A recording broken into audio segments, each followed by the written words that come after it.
Right now, we maintain, as a nation, 700 to 800 military bases around the world. No other country does anything remotely like that. That is not just very expensive, but that is also a kind of running the world, if not by hitting people, by threatening to hit people, because we have troops and planes and bombs and missiles and all over, right? I mean, right in your neighborhood and not far from. What are we doing? We came out of a situation where we thought this would protect us. And in some ways it did. And even in some ways, I'll grant it does. But you have to ask the question, what else is it doing? And the answer is, it is defining the United States as the holder backer of what we are trying to do here in the Ivory Republic in Africa, or in Malaysia, or in Paraguay. It is the entity that's having a hold on the world, trying to hold us back.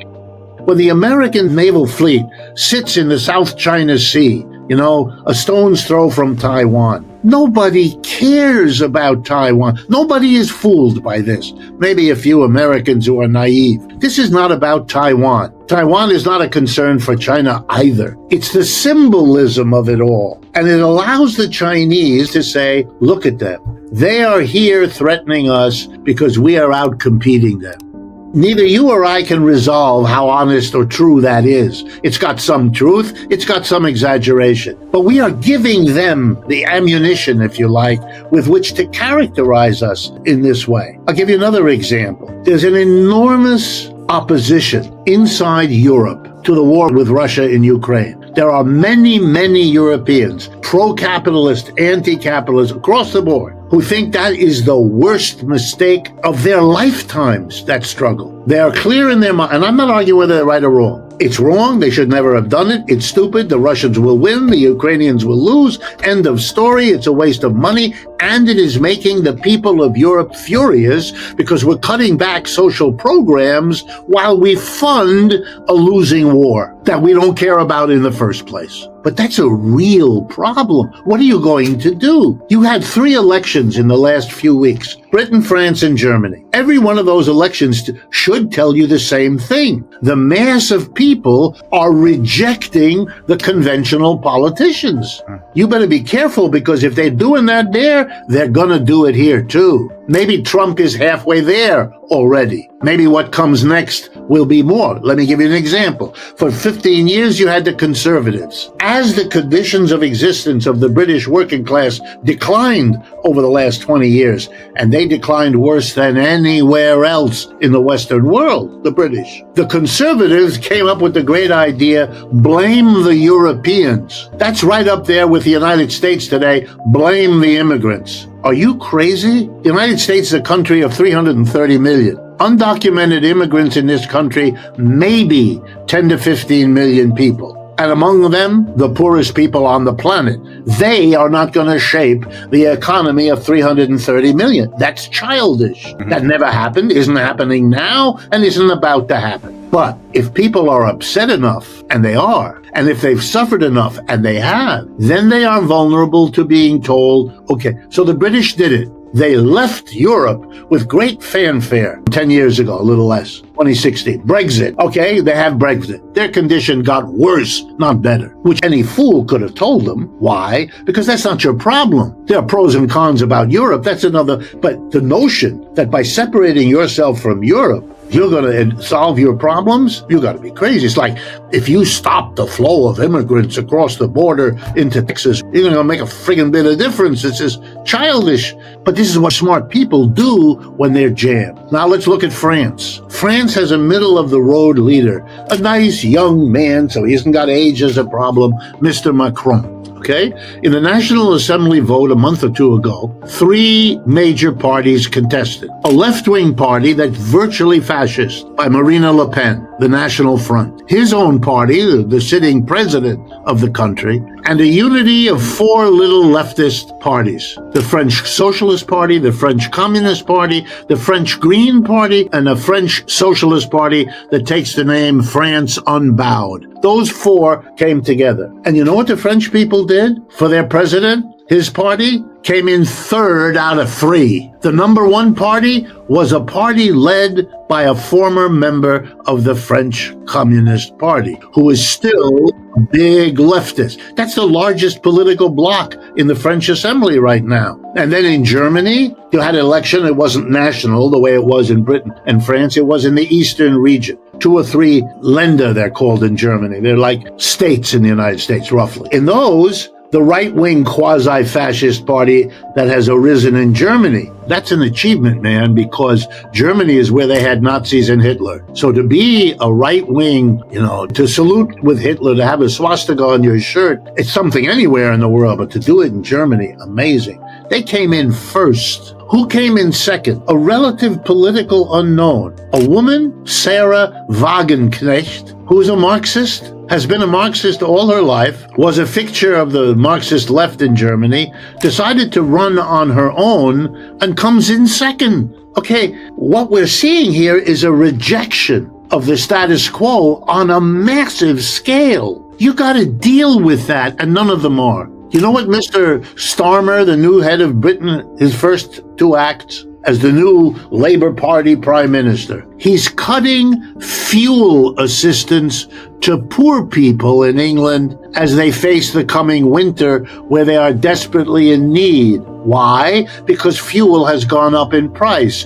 Why? Because British can't get their hands on Russian oil and gas, which is the cheap way Britain has heated itself in wintertime. So they can see real clear the connection with Ukraine and Russia on the one hand and their own suffering. And you know what else Mr. Starmer said is, besides saving money on giving fuel aid to the poor, he's going to give more to Ukraine. Man, this is the end for him. This is the end for the Labour Party. They are creating a situation where the British working class is going to finally figure out that relying on the Conservatives and the Labour Party back and forth between these two is not solving their problem. And why am I telling you this? Because in the United States, we are in the midst of the process of our working class reaching the same conclusion about the Republicans and the Democrats. This is holding back. These conflicts play out. Britain is a basket case economically and becoming more so. They don't even address the problems they have. They are so caught up in not being willing to face their real problems and make the changes. The empire is gone. And no matter how pompous the inauguration of their new King Charles, it doesn't make it more than a piece of Hollywood theater. You know, the Chinese a year ago began to deliver around the world a statistical result, which the United Nations endorsed. It went like this. Over the last 10 years, we have raised 800 million people out of poverty in China. Their average income went from X to Y. Y is higher than X by enough to say they are no longer in poverty, they are in modest, or whatever the terms are that the UN uses. Okay, it doesn't matter whether it's exaggerated or not. Probably is, but who knows? But it's the right thing to say. It gives them the word that the rest of the world, the overwhelming majority of the rest of the world, is most interested in. How can we do that? Let me give a statistic just to try to help people get a handle on it. I recently was invited to give a speech to an organization in Lagos, Nigeria. And in order to prepare for that speech and what they asked me to talk about, I went back to reacquaint myself with this example of Africa in relationship to the United States. And I did it because Nigeria is a very important country in Africa, one of the most important, maybe the most important in Africa. Here's a 1-minute summary. The population of Nigeria, which will amaze people, is 220 million people, okay? That's 2/3 of the United States in Nigeria. We, the United States now, is a country 50% larger than Nigeria. We have 50% more people, roughly. What is the GDP, the gross domestic product, the total output of goods and services achieved in Nigeria in one calendar year recently, 2022, 2023, whatever I could get? $500 billion, so about $500 billion, give or take. What is the GDP of the United States recent year? 22, 23 trillion. Okay, that means that while the United States is 50% more people, it has 50 times the wealth of Nigeria. Now, I don't think that's a sustainable arrangement for anybody. No matter what your economics are, or your politics, or the ideology, or anything, that's not sustainable. You cannot, especially in a world where those 220 million are in a position, which they are, to learn all about the difference. This is not going to work.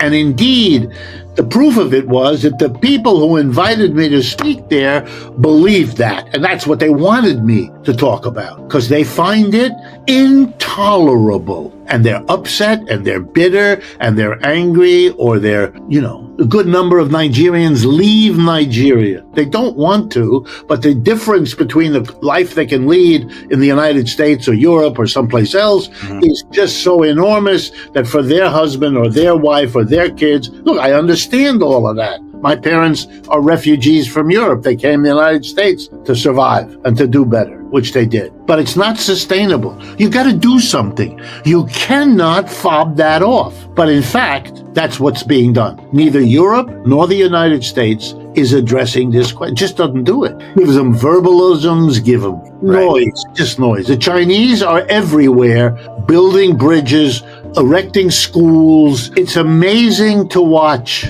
We in the West, we are making it easier for this to blow up in our face. This self-defense of pretending this isn't going on is killing us. It's like watching a slow-motion train heading into a stone wall. You want to scream at the people on the train, stop the train, get off the train. You have the power, you can do it. Pull the brake, yell at the conductor, do something, but they're so busy partying that they don't recognize what's happening.